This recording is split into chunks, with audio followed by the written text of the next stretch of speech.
Good morning, ladies and gentlemen. Looks like it's 10:03, so I call this meeting to order. We will begin as usual with an invocation, followed by the pledges. Dear Lord, I come to you this morning and thank you for another Monday, the start of another week, another Commissioners Court meeting. We thank you, Lord, for the bit of continued rain we've continued to get across various parts of the county. Thank you, Lord, for your blessings upon this community. I pray for your guidance and direction in all the decisions before us today and in our many activities in the week ahead. In Jesus' name, amen. Amen. I pledge Allegiance to the flag of the United States of America and to the republic for which it stands, one nation, under God, indivisible, with liberty and justice for all. Honor the Texas flag. I pledge allegiance to thee, Texas, one state, under God, one and indivisible.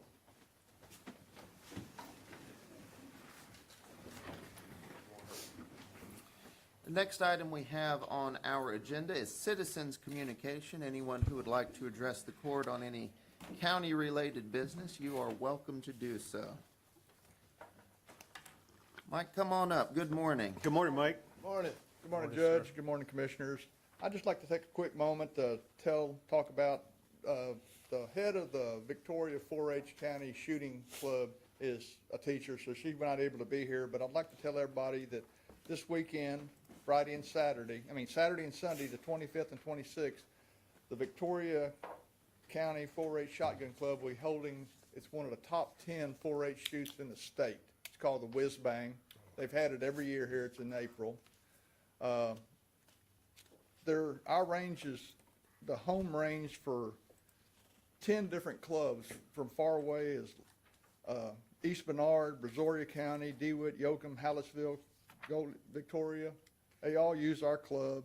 We let them use it as a member organization. They shoot out there just like they're a member club. This may be the last Whiz Bang we have. Our lease ends in April or May of 2027.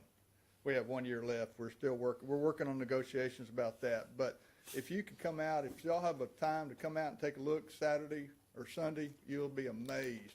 Some of the shooters we have are not just state champions, there's some national champions, and we even have a world champion out of Cuero that's the youngest 15-year-old world 20-gauge skeet shooter ever. Wow.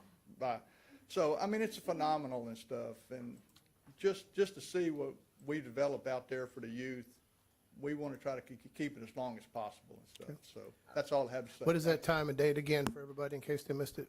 It starts about 9 o'clock. They sign up earlier than that, but from 9, parking may be a little tough out there and stuff, because believe me, I took some aerial photos years ago when we had some of them before. And I've been out there before. Yeah, parking is at a oh, yeah.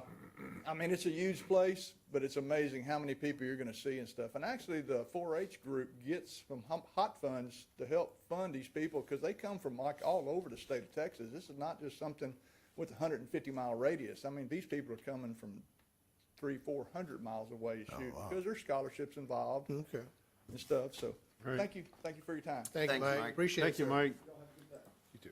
Other comments this morning in citizens communication. Good morning, Michael. Judge Zeller, Commissioners. I'm Michael Vondro. I live at 2107 North Bend, Jordan. I would like to thank Commissioner Garcia for giving me his suit. It looks nice, you know. I'm just I think you look rather spiffy, I tell waiting you. for some pants, you know. But anyway, April the 23rd is free hernia screening for people that might have a hernia or not sure.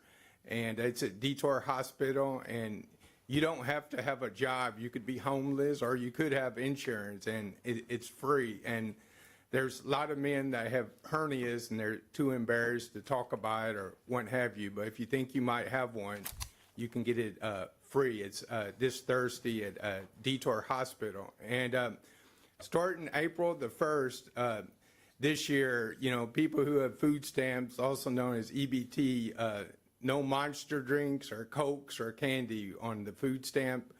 card, the state of Texas wants people to start eating more healthy and stuff. So if you try to use it on Cokes, it's not going to work. And anyway, also there's still people illegally camping on the railroad and stuff. I talked to Congressman McLeod's office, and his paralegal responded, and I appreciate their help. But 500 people per year die in the United States by illegal camping and illegally crossing railroad tracks, and it is against the law. And the homeless camp has grown, and it's been there like a year. It's not like something, and I could understand you're down your luck and you need a job and you don't get paid for 2 weeks, but this is permanent. I remember in 1999, and I finished welding school and no one would hire me, so I went to Houston and got a job, but I slept in my car for 2 weeks until payday, until I could get a place. But this was temporary. But these homeless camps, these are not temporary. They're permanent. We got people sleeping and living at car washes at the Salvation Army and Splish and Dash, between Red River and Navarro. And I don't think homeless people should be allowed to live permanently in car washes. It's not a motel, and the owner of Splish and Dash, they put a lot of money into that car wash, and I'm not going to use it. Last time I tried to use it, they were hustling a quarter from me, so I got the heck out. But I would like someone to check into it, and Deputy Moya has checked into it about the people camping illegally on the railroad, and some people say it's a DOT issue. I don't know if any commissioners ever worked for the DOT or retired from them, but maybe that's the answer. But anyway, I would like, and there's a bunch of tires, all over the place on North Bend Joram by Speedy Stop, and it's by the Victoria Independent School District, and I just don't think large homeless encampments should be right by the Victoria Independent School District. Thanks, and have a good morning. Thank you, Michael. Thank you, sir. Other comments this morning? Rick, good morning. Morning, Commissioners. So just give a quick update on it. Last week, we did a proclamation for our Mid-Coast Hurricane Disaster Conference. So I just want to give a quick update and also a few highlights from that event. So Judge, thank you for attending. I think I saw almost all the commissioners there, so thank you for all in your attendance. I know Commissioner Martin had to be out of town. And so great success. 2-day conference with a little over 500 registered people, plus the onset of other people that come and go as the conference was held. And so wanted to make sure that I mentioned that the efforts of the conference could not take place without the pure professionalism of the people in our office. Jenna, Jessica, Ralph, Lauren, Alex, Mallory, obviously myself, put on a great conference and to really lead the pack on trying to make that thing occur. So, and so I just want to make sure that they had my accolades for them to do the job they do. Also at the conference, we had our Excellence Awards that were handed out. I want to point out that we were very honored to provide John Johnson our Excellence Awards of Legacy. So John has been involved with the conference from the very get-go. After the 1998 flood, he and another group of people came together and said, this is something we need to really concentrate on. So John, thank you for your decade, actually several decades, your lifetime commitment to just that. Even though he's never been in emergency management, he's directly tied to us. And so, but it was a good success. We look forward to it again next year. And once again, thank all of y'all for attending. So, Well, thank you, Rick, and that was one of the 4 things on my list for citizens communication this morning to point sorry, I out. stole it there. What an outstanding conference it was. I mean, I've been going to that. This was the 25th annual Mid-Coast Hurricane Disaster Conference. I haven't been going the whole time, but for the last 12 years I have. And I think this was the best one yet. Being now a 2-day event really does, well, I think is needed to showcase all the presentations and information and activities that took place there. And the feedback I got was largely the same, that was probably the best one yet. Great turnout. It's for those who weren't able to make it, over 500 people there at the community center, lots of continuing education hours, informative presentations, and it was a heck of an event. And I do echo your comments about the thanks for those who made it possible. The committee that played a role in that, led directly by our Office of Emergency Management. So well done, and the bar is set very high for next year. I don't know how you're going to top it, but I'm sure you will. We will figure it out. We are one of the few. We are really surprised to see a lot of folks coming in from outside of our region, state and federally, to come to this conference. And so as we got the word out, as we pushed that word out, we're one of the few, other than the Emergency Management Conference that is held at the state level. You have the South Texas All Hazard Conference. You also have the Coastal Bend Conference. Ours has been in existence for a little over 25 years. And so we're one of the few that is out there. And so it brings a lot of leadership to our area, a lot of presentations. So thank you again for y'all's attendance. I echo the judge. This is my fourth one, and I thought it was, Learned something about FIFA, didn't you? yeah. Yeah. You know, I did. Yeah, we did. Yeah, we did. All the speakers, everything was really good. I especially, not being biased, but Lauren put on a very good presentation that was very helpful and good. We learned some stuff. Good. Well, So, thank you. no, it was. Thank y'all very much. We Very got professional. a lot out of it. Good. Thank you. Good job. Well Rick. done, thank you. Thank you, sir. Keep it growing. Couple other items I have on my list here. Early voting for the May 2nd municipal and ISD election, including the BISD bond. That starts today. Voting is underway right now. So I encourage everybody to get out and vote. Patty Dotson, as usual, is a early voting location, and that started today. Thirdly, I guess, our elections administrator, Karen Klein, officially filled her role today. We, of course, had brought her on board a little bit early so that she could get up to speed on things, but as of today, based on the outcome of an election commission meeting last week, she is officially the Victoria County Elections Administrator. So we are happy to have her on board, especially amid the municipal election that's happening now, and then also the runoff that's coming up. Also, as we've indicated in the paper and elsewhere, next week we will have a hearing on and plan to approve an agreement with First Ammonia for their project out at the port, a abatement agreement. We also plan to adopt updated guidelines and criteria for Victoria County also on next week's agenda. What else in citizens communication do we have this morning? Judge, to add to the list of elections being held, I want to make sure that I mentioned that the Bloomington Water District will also be having an election, and that's always a very controversial election. So if you're from Bloomington, make sure you get out and vote. Thank you, Commissioner. Sean, come on up. Good morning. Morning, Thank Sean. you, Judge. Sean Stuybeck, Port of Victoria. Looking forward to next week and the First Ammonia hearing. But I did see you mentioned and saw in the paper about the guidelines being changed potentially. When will those guidelines or the potential change be made available for the economic development organizations to review and comment on? We should have sent that. Did we send that out this morning, Madison? Okay, yeah. So today we'll have those in the VEDC's hands, and I think the mayor also had requested them. So yes, today. Okay, thank you. Very good. Thanks. Thank you, Sean. Other comments this morning in citizens communication? Nope. If there's nothing else, we will move right along in the agenda. Item number 4 is to consider approval of minutes and take appropriate action. Move to approve. Second. All those in favor? Aye. Any opposed? Motion approved. Item 5, consider approval of accounts payable and take appropriate action. Accounts payable for April 20th, 2026 are $937,711.83. Supplemental payments are $81,064.77. Move for approval. Second. All those in favor? Aye. Any opposed? Motion approved. Thank you, Michelle. Item 6, receive monthly and quarterly reports from various county officials and departments and take appropriate action.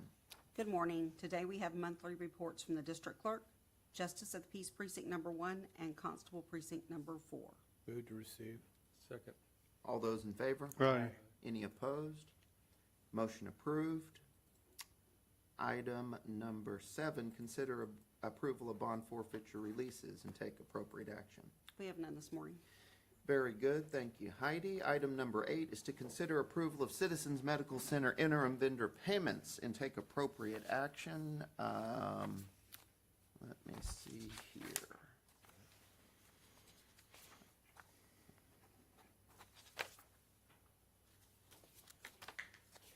Here it is. We have the April 16th memo from our hospital with interim vendor payments in the amount of $180,917.12. And this is the April 16th memo from the hospital, and the ACH report is $3,229,141.75. Move for approval. Second. All those in favor? Aye. Any opposed? Motion approved. Item number 9 is to hear a proclamation in commemoration of San Jacinto Day and take appropriate action. This is something that is a huge deal for everyone in Texas, certainly in this area with so much wonderful local history we've got. But once again this year, Commissioners Court is issuing a proclamation commemorating San Jacinto Day, and the proclamation reads as follows. Whereas April 21st has immense significance for Texas, American, and world history, and whereas on that day 190 years ago, Texan forces under General Sam Houston won a stunning victory in 18 minutes at San Jacinto over the numerically superior army of Mexican dictator General Antonio Lopez de Santa Anna, the Napoleon of the West. And whereas cries of "Remember the Alamo" and "Remember Goliad" famously rang out from the Texans as they charged across the prairie towards the Mexican army lines that day. And whereas only 9 Texans died in the swift battle, with General Sam Houston being wounded. And whereas General Santa Anna was captured wearing a disguise the following day, and Sam Houston spared his life despite calls by many in the Texan ranks to execute the dictator. And whereas the victory at San Jacinto secured on the battlefield what had been signed on paper the month before at Washington on the Brazos in the Texas Declaration of Independence. And whereas men distinguished themselves on the field of San Jacinto, who would play major leadership roles in guiding the future of Texas as a republic and as a state. And whereas Tennessee native David Murphy, who would later be elected Victoria County judge, commanded a company of Texas soldiers during the attack on the Mexican army. And whereas Victoria leader John J. Juan Lynn was quartermaster of the Texas Army at the battle and acted as an interpreter and also interrogated the captured General Santa Anna. And whereas the youngest combatant in the Texas Army at San Jacinto was 17-year-old Thomas O'Connor, an Irish immigrant who became a pioneer leader in ranching and whose descendants include Victoria County Sheriff, former Victoria County Sheriff, and current U.S. Marshal T. Michael O'Connor. And whereas patriotic Tejano and Anglo citizens of the municipality of Guadalupe, Victoria, which became Victoria County, played a pivotal role in the struggle for Texas independence. And whereas Texas Aggies still gather locally and around the world on San Jacinto Day for Aggie Muster, to fellowship and solemnly remember those Aggies who have passed away in the prior year. Now therefore be it resolved that the Victoria County Commissioners Court does hereby proclaim April 21st, 2026 as San Jacinto Day in Victoria County, Texas, and we invite all citizens to join in celebrating, commemorating, and remembering that day when 18 minutes changed the trajectory of world history for all time. Well done. A picture? We don't have any of the reenactors here, or you still do a picture? Oh, well, Daughters are here. I was not notified of this. Come on up. This We is can do a awesome. picture. Awesome. We will definitely take a picture in that case. Daughters of the Republic of Texas. We have our historical folks here too. Come on up. Sure, absolutely. Please do.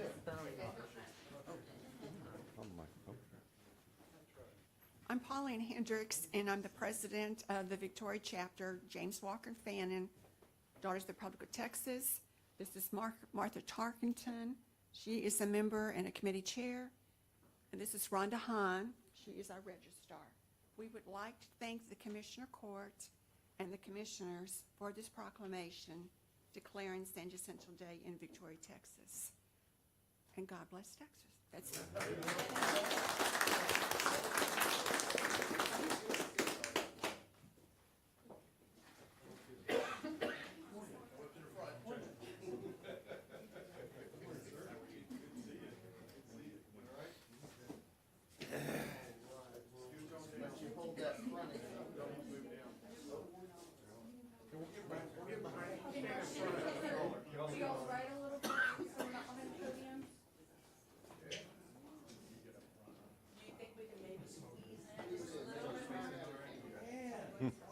Get small, Jeff. Lauren's not here, she's a fish.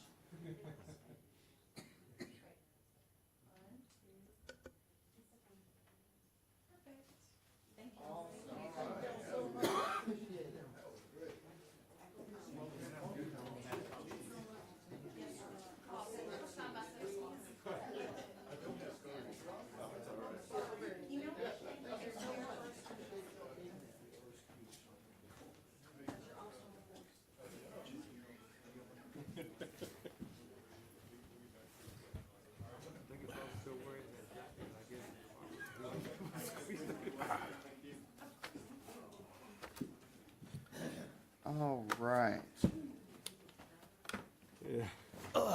Do we have a motion to approve that proclamation? So moved. Second. All those in favor? Aye. Any opposed? Motion approved. I'm told we're passing on item 10. Yeah, I wasn't ready to recommend a committee, but if you guys want to talk about it a little bit, maybe give me your ideas. Well, yeah, tell us what's going on. Yeah, we'll gab about it, yeah. So this is just, an area that comes up since HR has assumed the property and general liability insurance. We've been meeting with our TAC folks, and one of their recommendations was for the county to create a risk management and safety committee and develop a more defined safety policy and procedure. And I've now talked to a couple of you guys about this before as Right. you guys seeing this to be a need. I have pulled sample policies, talked to a few other counties on what they're doing and what works well for them. Okay. But the purpose of this is to kind of establish it. Some of the other counties, they include people from HR, someone from finance, sheriff's office, road and bridge and engineering, facility maintenance, emergency management is typically included in that committee, and then public health. So that's kind of what we're looking on. Time got away from me. I hadn't had a chance to kind of sit down and talk to those department heads and see who they would want to appoint. Do we want to just leave it pretty general representative of that department? So it leaves us flexibility to assign someone rather than tying a specific position to it. Sure. That makes sense. Those Yeah, kind of things. does make sense. Some departments, counties have county attorneys, and they've had a county attorney be part of the committee. We don't have a staff member county attorney, so that would be up to you guys if we want to talk to one of our third-party attorneys and see if they would like to serve, or just use them as a subject matter expert for things as needed on call basis. But any thoughts from you guys? I think the size of our county and the amount of people that work here and the departments have expanded to the point where I'm glad to see that you're considering kind of at least implementing something like this. So Yeah. keep up the hard work on it, because you've got a long ways to go, but I hope you get there. Yeah, it sounds good. Yeah. It's just something that's needed. Okay, so when this is back on the agenda, you'll have, I presume, a proposed list of the Yeah, of the departments, and then some more structure to it, like how often we want them to meet and what their kind of initial priorities will be, and then going forward. The idea is that the committee themselves will review the policies and make recommendations to the court about what should go in it and why they feel that's important. Good. Thank you. Very Very good. good. Thank you. So we'll take no action on that now, but I In guess a- in the coming weeks, have that back on the agenda. Yep. Thank you, Guion. Our next item, number 11, is to consider renewal of the Victoria Farmers Market lease extension agreement for space located in the Dr. Patty Dotson Public Health Center parking lot and take appropriate action. Let's see, we have some folks from the farmers market here. And Miranda. Madison, you were also putting this together. What, Yes, sir. So before y'all in the packet is just a renewal for our annual contract with the farmer's market for lease of the Patty Dotson Center parking lot. It's largely the same. We just made some small clarifications with approval from the farmer's market. And that is we removed the portion that automatically renews the contract annually, just to kind of clean up that paper trail there. So it is put in front of y'all every year. And we expanded their hours actually on site from 7 a.m. to 2 p.m. to allow them to have setup time and tear down time before and after their regular hours. So the operating hours of the farmers market will remain on Wednesdays and Saturdays from 9 a.m. to 1 p.m.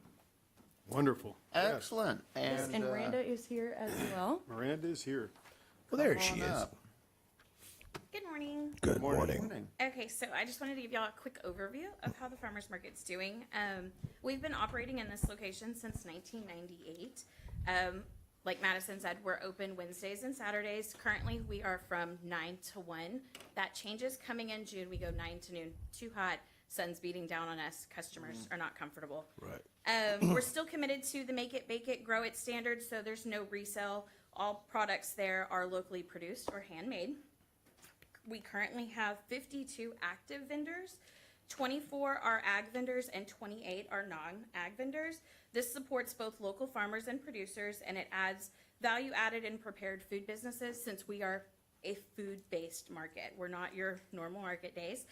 On select special event markets, we do have an additional handmade craft vendors that are invited to participate. That allows more small businesses the opportunity to grow and gain community exposure while maintaining market standards.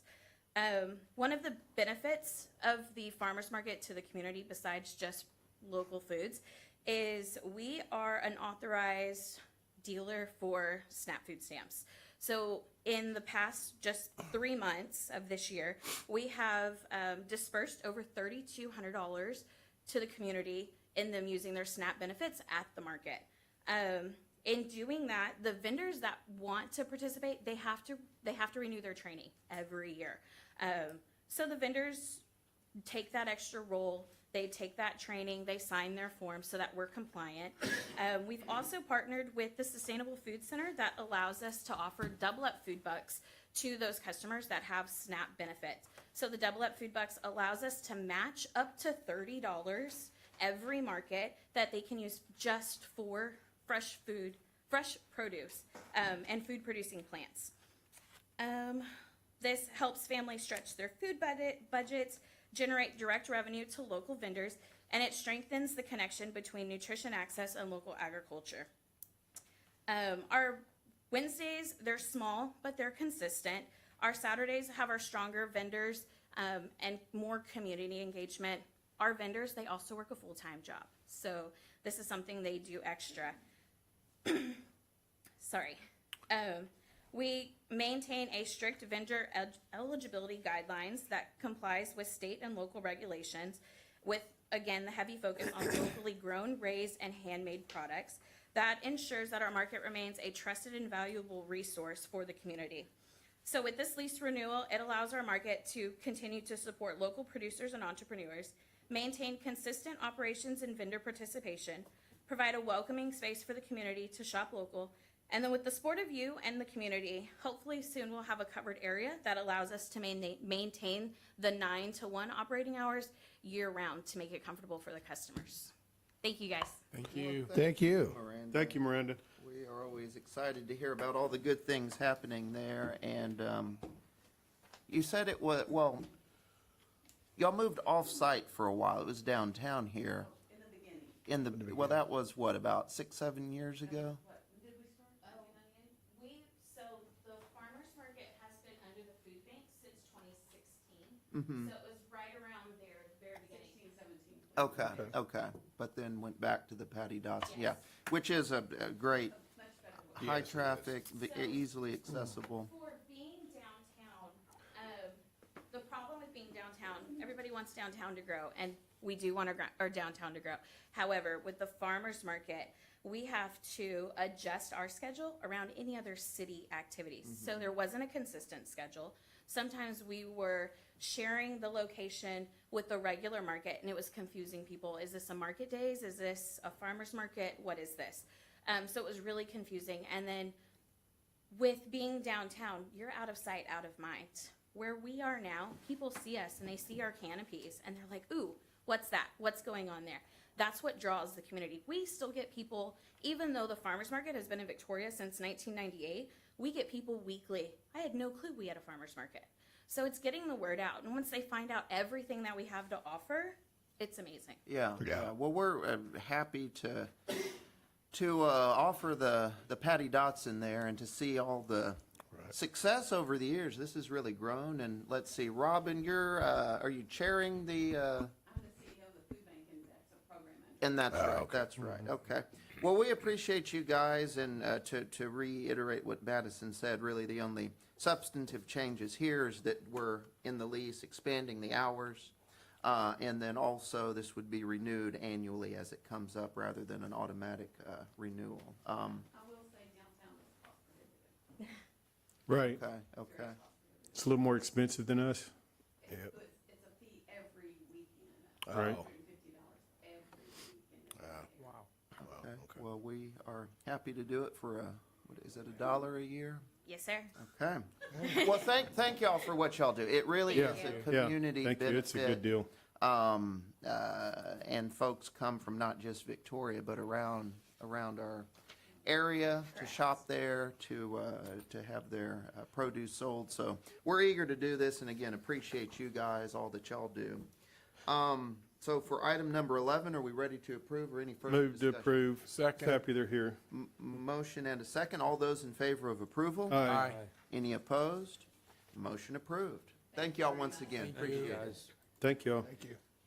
Moving on, item number 12 on the agenda is to consider approval of the following in relation to the Edward Byrne Memorial Assistance Grant fiscal year 25 local formula application, and take appropriate action. A, memorandum of understanding with the city of Victoria, and B is submission of the application. Good morning, Robin. Oh, you have such pretty paper. Okay. I just love y'all's letterhead. It's so nice.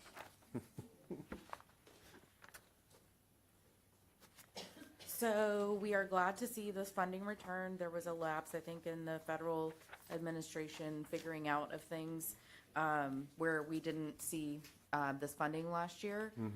So this is a split between the city and the county. We're considered a disparate jurisdiction in the eyes of the federal government because the county runs the jail. And so the pretty even split on the funds used for equipment to enhance public and law enforcement officers' safety. There's no match on the grant. We're getting a combined amount of almost $23,000 this time, and it does require the city to approve a memo as well. Good deal. Move for approval. Second. All those in favor? Aye. Any opposed? Motion approved. Thank you. Item number 13, consider approval of the proposed exhibit to rename portions of existing roads located at the Victoria Regional Airport in connection with the Victoria County Mental and Behavioral Health Facility and the Victoria County Regional Emergency Operations Project, and take appropriate action. We're gonna be able to put it up on the Yeah. screen? If you can move this exhibit. Okay. All right. As we work through the permitting and construction of the mental and behavioral health facility, one of the issues is getting appropriate addressing for 911 for this facility, as well as the safe room planned in the upcoming years. The background of this exhibit illustrates that Big Bend Drive comes off of US 59 up to a Y that used to be the administration building years ago. That building no longer exists. The concept was to take Big Bend Drive all the way to its intersection at Aviation near the lift station. And then from that point, we have a driveway that goes into the two facilities to the west. The proposed names that are on this exhibit is just a concept names. If y'all agree with these names, we can communicate that to Golden Crescent and they will modify their map. If you have other suggestions of names for Little Bend Circle as an example of changing that section of Big Bend that goes back to the former administration building, and Big Bend Court that would go into the mental health and safe room locations. Those are the two names that have flexibility. So I'm presenting this to the court for your action and decisions.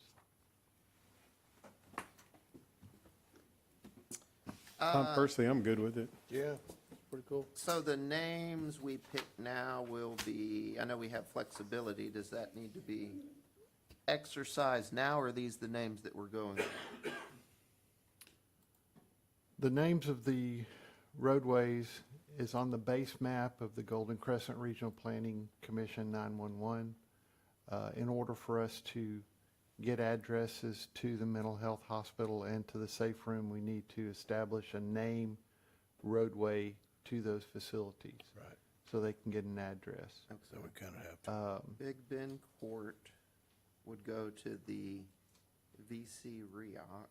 Big Bend Drive is the main road, Little Bend Circle. Little Bend Circle's the only one that was kind of. What's this Sexton Thoroughfare? I don't. There you go. That's going to be the main one that goes in there. or Johnson Drive. There you go. Avery Court. Yeah, Ortway. Well, it seems like we're going to have to at least do it for up there for the Golden he was talking about. I guess we can go ahead and do it. I guess I don't have a strong opinion. Little No, I mean, Bend I'm not- Circle. The flexibility of this, let's say, for example, you do call it Big Bend Circle, or Little Bend Circle. There's no addresses on this. In the future, when there are structures on there, the court has the option to change the name of that. The key deal, in my opinion, would be Big Bend needs to go from Business 59 all the way up to Aviation, where it intersects near the lift station. And then whatever name you choose for the roadway into the safe room and the mental health hospital, that will determine the addresses of those two facilities. Okay. I don't see a problem with it. I think it's something we need to do anyhow. I'll go ahead. Move for approval. Okay. We have a motion to approve. Is there I'll a second. All right, motion and a second. Any further discussion on that? If not, all those in favor of approval? Aye. Any opposed? Motion approved. Thank you, Commissioners and Judge. Thanks, John. We'll get this to the Golden Crescent that your decision was made on this, and then we'll get that activity going on the addresses. Very good. Thank you. Our next item is number 14, and that is to consider approval of correction to Resolution 2026-031 for the Victoria County Sheriff's Office 2027 Operation Lone Star Grant Program. and take appropriate action. What are we doing here, Robin? This is a simple housekeeping issue. They changed our grant number in the online system, and so we need to change it on our resolution. Simple enough. Move for approval. Second. All those in favor? Aye. Any opposed? Motion approved. Item 15, receive presentation of PDA Form A1024, CDBG Section 3, Goals and Concepts as it's related to the CDBG program and grant contract, and take appropriate action. So this is a requirement of our CDBG grant that is doing the improvements in the Bloomington area. And it will cover this for any other grant as well. So, and we Robin, also have a GLO grant. This is with- the CDBG for Water District number 1? Yes, That's not our CDBG. right. Okay, Yes, not MITMOD, but just for the water district in Bloomington. okay. So, next slide. The county recently received the following grant award. You already read out the numbers, I won't do that again. It's gonna be a award amount up to $500,000, and it is for sewer improvements in the Bloomington area. Next, the grant is funded through the U.S. Department of Housing and Urban Development, as well as the Texas Department of Agriculture. Next. As a condition of funding, the county must comply with Section 3 of the Housing and Urban Development Act of 1968 to the greatest extent feasible. The recipients must direct economic opportunities generated to low and very low income persons. Next. In part, this means ensuring that businesses have the information to submit a bid or proposal for the project, that they have the information about job opportunities related to the project as well. And for precise definitions, the CDBG policy in Texas 20-01 gives further information. Companies may qualify as a Section 3 business if it's owned by a low-income person, owned by a Section 8 assisted housing resident, or 75% of all labor for the business is performed by Section 3 workers. Additional information can be found at the website below. The project is expected to include the following contracted opportunities: grant administration, we've already selected. Engineering services, we've selected as well. And these are all compliantly procured with federal guidelines to include the low to moderate income and other individuals being contacted. Prime contractor for sewer improvements, which is upcoming today, and some contractors for sewer improvements if applicable. You may qualify as a Section 3 worker if your annual income is below the county threshold, which locally it's a family of one for $38,550, or you're a current or recipient youth bill participant. Individuals can register their information and search for opportunities at workintexas.com. So we also have a map here that will define workers that can reside in a certain area near the project location. And that is a census group population of 5,032 individuals. The county is going to track all hours worked on the project based on the 3 categories that you see here, requiring the collection of certain income information. That's for all workers, Section 3 workers, and targeted Section 3 workers.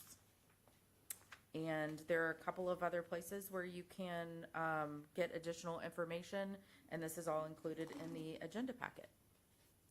Robin, if you would, just kind of highlight the information that needs to be put out there, that although they received the $500,000, it's applied for by the county.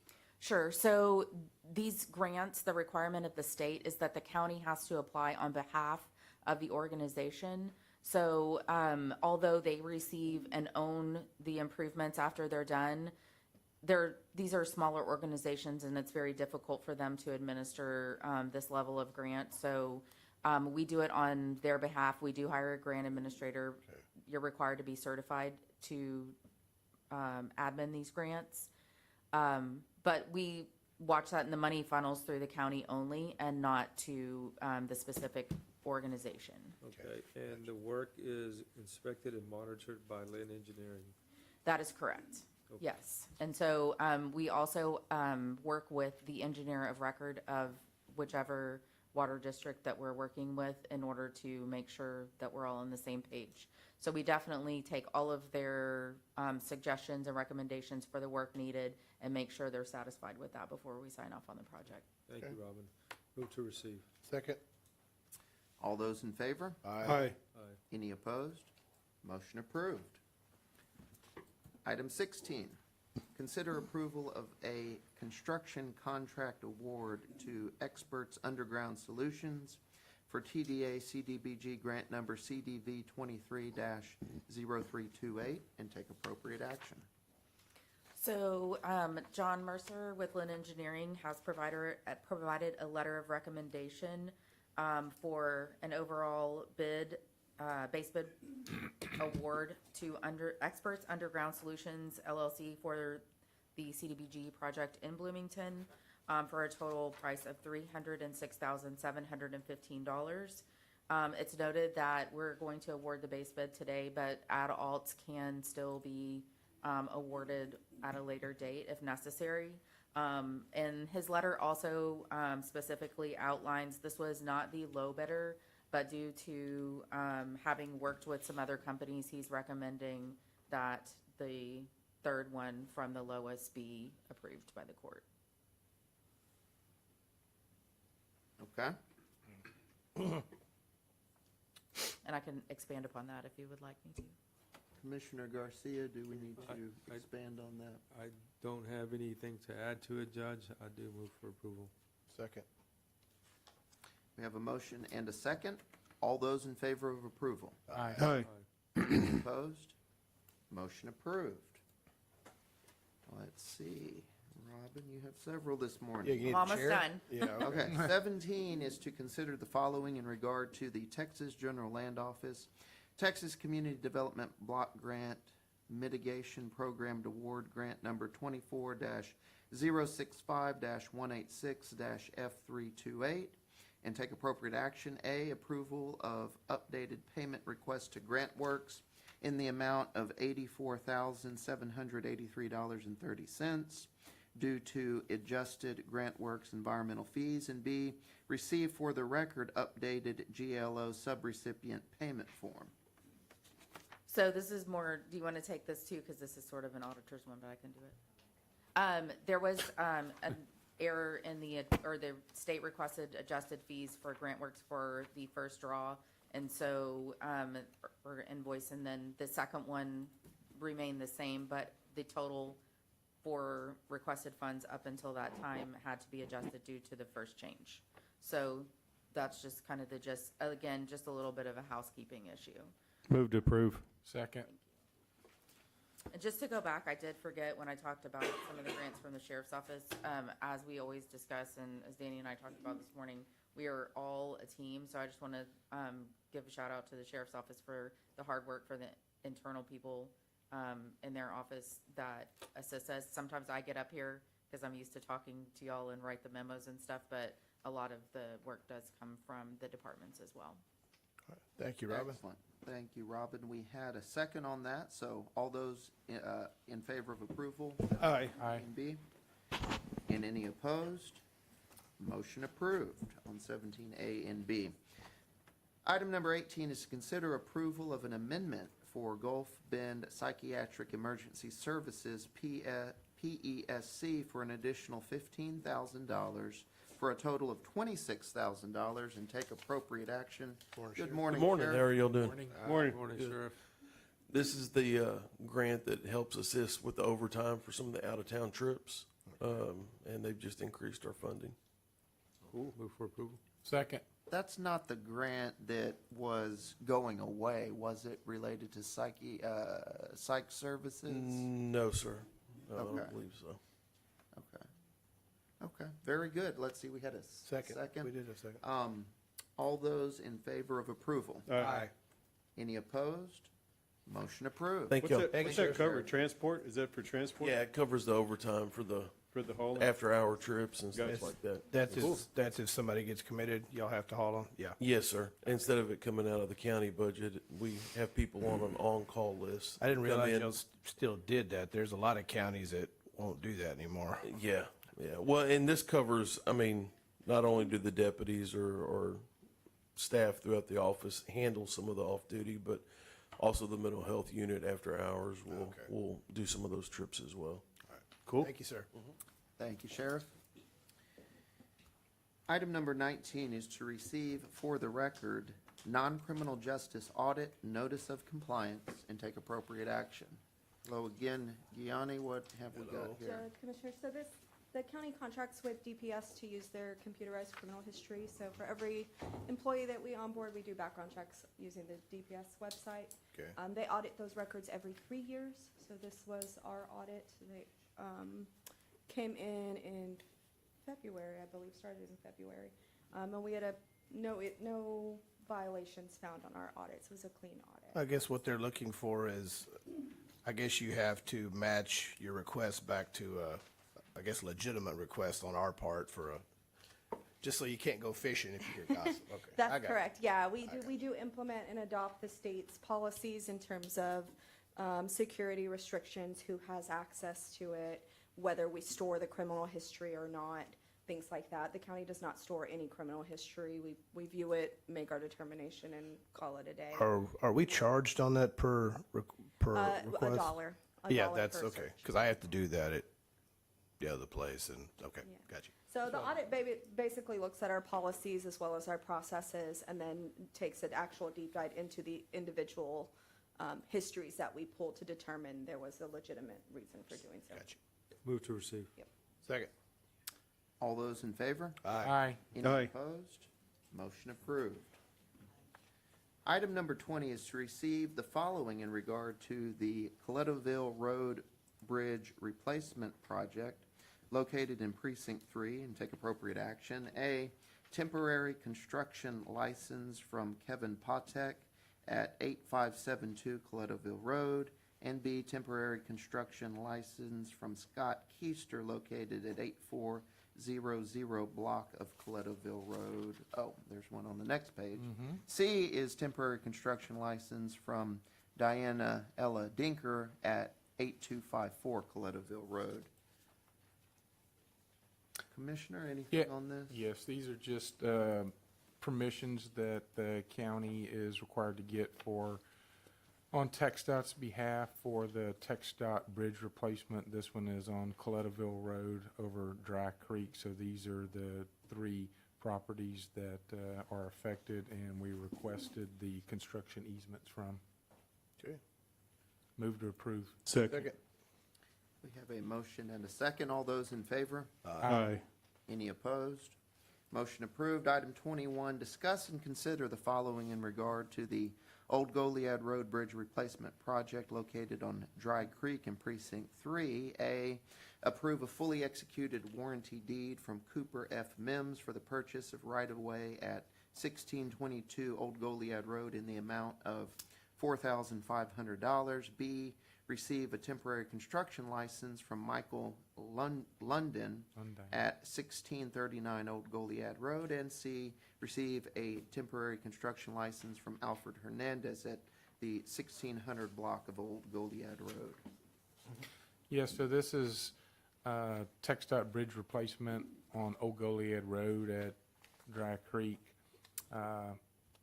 A exhibit, we actually had to purchase a small piece of property for bridge expansion. They're going to make the bridge wider, make it safer, and safely allow for passage of 2 vehicles. And the other 2 are just construction easement agreements. Move to approve. Second. All those in favor? Aye. Aye. Any opposed? Motion approved. Item 22 is to receive, for the record, a letter concerning the Port of Victoria and Black Bayou Road Number 1 and take appropriate action. As it notes, this is to receive for the record only, and there's a copy of the letter we received in your packet. Move to receive. And what, hang on.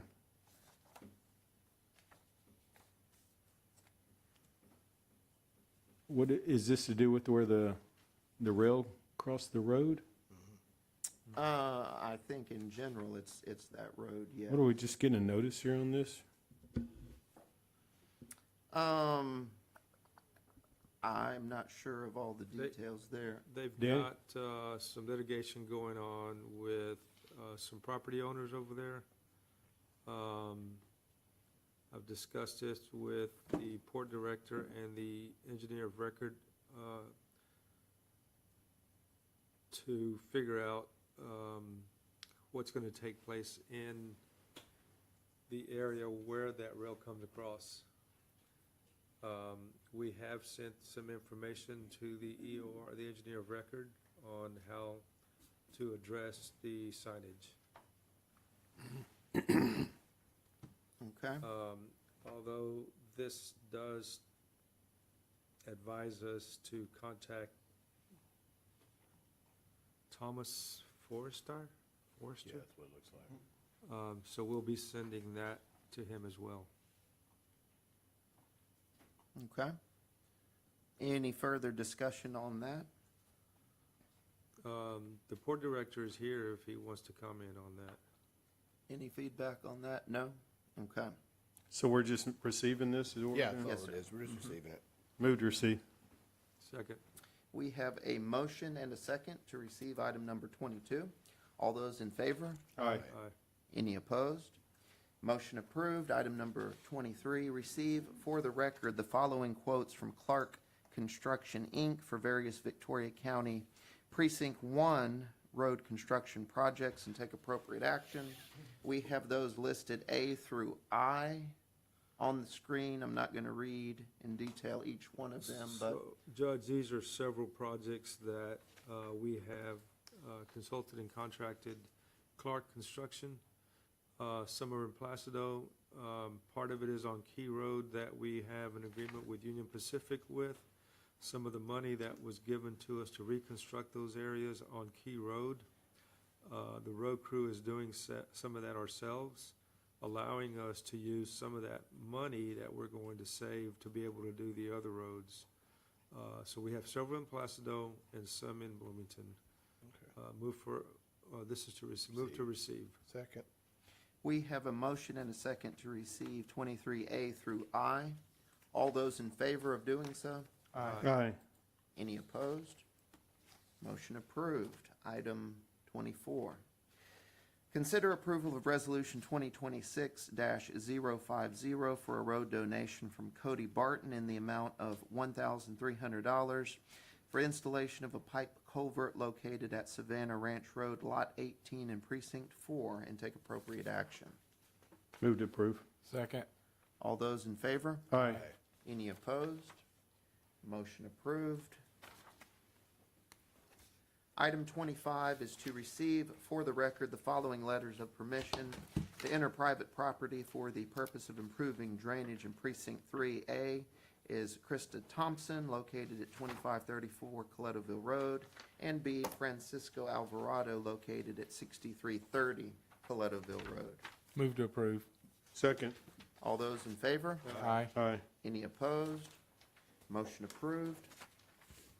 Item 26 is to discuss and consider the following reclassifications and take appropriate action. A, reclassification of program assistant in the extension office at a grade 5, currently at a grade 5 to chief clerk, extension at grade 8 of the general plan.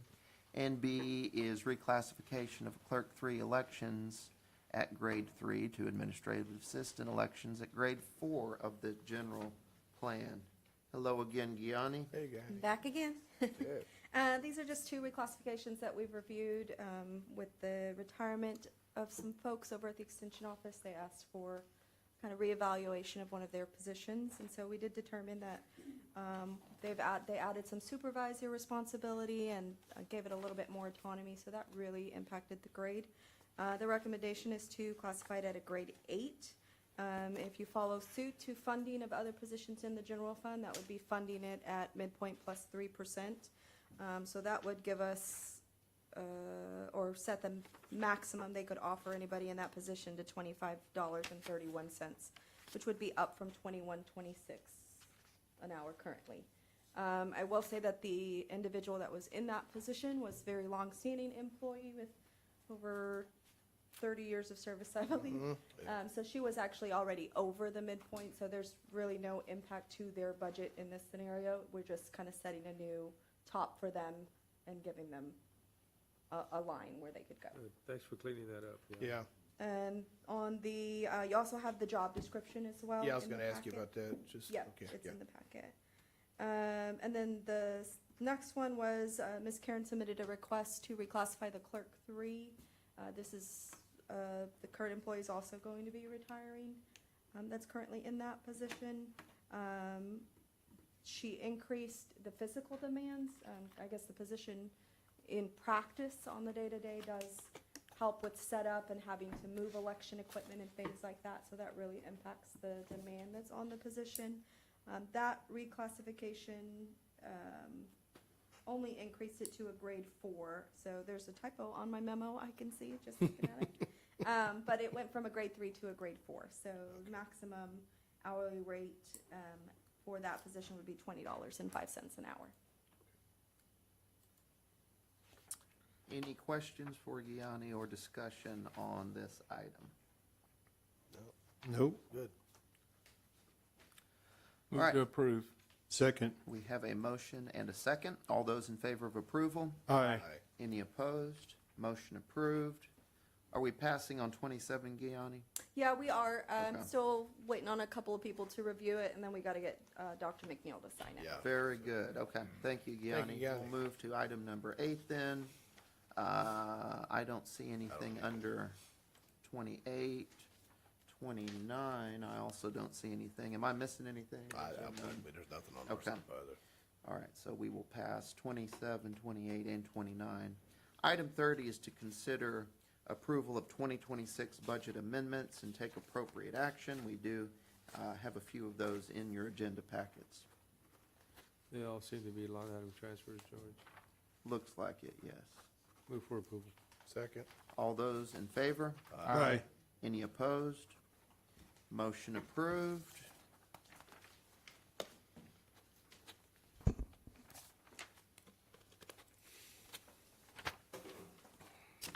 All right, and that looks to be our last item of business. Anything else for the good of the cause up here? I think we're good. All right, well, we will stand adjourned and see everybody back here same time, same place next week. Thanks for attending.